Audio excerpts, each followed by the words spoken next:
امام بخاری رحمۃ اللہ علیہ فرماتے ہیں کہ ان کا اسلام میں نام عبداللہ رکھا گیا۔ ان کا تعلق قبیلے دوس سے ہے۔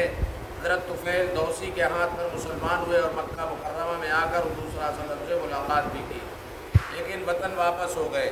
قبیلے دوس کے لیے رسول اللہ صلی اللہ علیہ وسلم نے یہ دعا فرمائی تھی، اللہم اہدی دوسا وقتی بیم، یعنی الہی قبیلے دوس کے لوگوں کو ہدایت دے اور ان کو میرے پاس پہنچا دے۔ اسی دعا کا نتیجہ تھا کہ 7 ہجری میں 80 آدمیوں کے ساتھ حضرت ابو ہریرہ رضی اللہ تعالیٰ عنہ مدینہ تشریف لائے اور حضور اکرم صلی اللہ علیہ وسلم کی خدمت میں رہ گئے۔ انہیں حدیث سننے اور یاد رکھنے کا شوق بہت زیادہ تھا۔ یہی وجہ ہے کہ تمام صحابہ میں سب سے زیادہ احادیث انہی سے منقول ہے، جن کی تعداد تقریباً 5374 ہے۔ جب بعض صحابہ رضی اللہ عنہ کو ان کی کثرت روایت پر اشکال ہوا تو انہوں نے فرمایا، مہاجرین حضرات تو تجارت میں مشغول رہتے تھے اور انصار کھیتی باڑی میں، اور میں رسول اللہ صلی اللہ علیہ وسلم کی خدمت میں پڑا رہتا تھا، اس لیے مجھے زیادہ حدیثیں یاد ہیں۔ اللہ کی قدرت، جانوروں کی بولیاں، زمین پر ہزاروں قسم کے جانور پائے جاتے ہیں جن کی صحیح تعداد اللہ ہی جانتا ہے۔ ان میں سے ہر جانور کی بولی الگ الگ ہے۔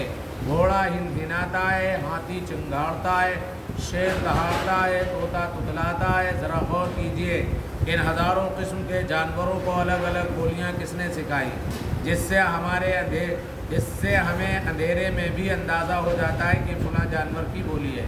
یقیناً یہ اللہ ہی ہے جس نے اپنی قدرت کاملہ سے رنگ برنگ کے جانوروں کو مختلف قسم کی بولیاں سکھائیں۔ ایک فرد کے بارے میں مانگی ہوئی چیز کا لوٹانا، رسول اللہ صلی اللہ علیہ وسلم نے فرمایا واپسی کی شرط پر مانگی ہوئی چیز کو واپس کیا جائے گا۔ فائدہ اگر کسی شخص نے کوئی سامان یہ کہہ کر مانگا کہ واپس کر دوں گا تو اس کو مقررہ وقت پر لوٹانا واجب ہے، اس کو اپنے پاس رکھ لینا اور بہانہ بنانا جائز نہیں۔ ایک سنت کے بارے میں چھینک آئے تو منہ پر کپڑا یا ہاتھ رکھ لے۔ رسول اللہ صلی اللہ علیہ وسلم کو جب چھینک آتی تو آواز کو آہستہ کرتے اور چہرے مبارک کو کپڑے سے یا ہاتھ سے ڈھانپ لیتے۔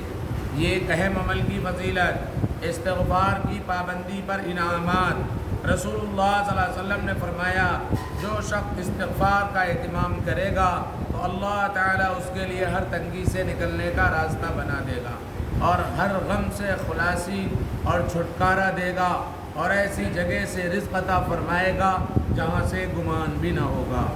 ایک گناہ کے بارے میں، شراب کی نحوست، رسول اللہ صلی اللہ علیہ وسلم نے فرمایا، عقل پر چھا جانے والی ہر چیز شراب ہے اور ہر نشہ آور چیز حرام ہے، اور جس نے نشہ آور چیز پی لی تو اس کی 40 دن کی نمازوں کی برکت اٹھا لی جاتی ہے۔ اگر وہ آدمی توبہ کر لے تو اللہ تعالیٰ اس کی توبہ قبول کر لیتا ہے۔ اگر وہ 4تھی مرتبہ پیتا ہے تو اللہ تعالیٰ کو حق ہے کہ وہ اس کو جہنمیوں کا خون اور پیپ پلائے۔ دنیا کے بارے میں، دنیا کی حرص و لالچ، رسول اللہ صلی اللہ علیہ وسلم نے فرمایا، قیامت قریب آ چکی ہے اور لوگ دنیا کی حرص و لالچ میں بڑھتے ہی جا رہے ہیں اور اللہ تعالیٰ سے دور ہوتے جا رہے ہیں۔ آخرت کے بارے میں، جنت کی نہریں، قرآن کریم میں اللہ تعالیٰ فرماتا ہے، جنت میں بہت سی نہریں ایسے پانی کی ہیں جن میں ذرا بھی تبدیلی نہ ہوگی، بہت سی نہریں ایسے دودھ کی ہیں جن کا ذائقہ ذرا بھی بدلا ہوا نہ ہوگا، اور بہت سی نہریں ایسی شراب کی ہیں جو پینے والوں کے لیے بڑے مزیدار ہوگی، اور صاف ستھرے شہد کی نہریں ہیں۔ طب نبوی سے علاج، کھجور سے علاج، رسول اللہ صلی اللہ علیہ وسلم نے فرمایا، کھجور کھانے سے قلنج نہیں ہوتا ہے۔ فائدہ، پسلی کے نیچے ہونے والے درد کو قلنج کہا جاتا ہے۔ قرآن کی نصیحت، قرآن کریم میں اللہ تعالیٰ فرماتا ہے، اور جب تم کو کوئی سلام کرے تو تم اس سے اچھے الفاظ میں سلام کرو، یعنی اس کا جواب دو، یا ویسے ہی الفاظ کہہ دو، بلا شبہ اللہ ہر چیز کا حساب لے گا۔ سبحان اللہ۔